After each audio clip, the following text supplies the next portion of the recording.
guys, today we will learn how to use the option for voice typing in Google Slides. So the very first step is to open Google Slides on your PC.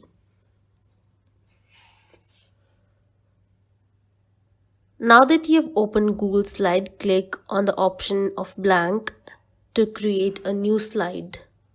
Now after creating a new slide, you will see the option for tools on the top of your screen, and under that you will see the option for voice type speaker notes.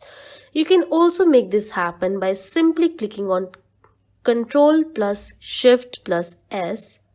Now that you have clicked on it, you will see the mic toggle button on the right side of your screen. Click on the mic toggle button and start speaking what you want to type.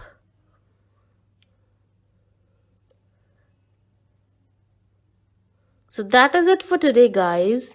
Let us meet in the next tutorial. Thank you. Bye.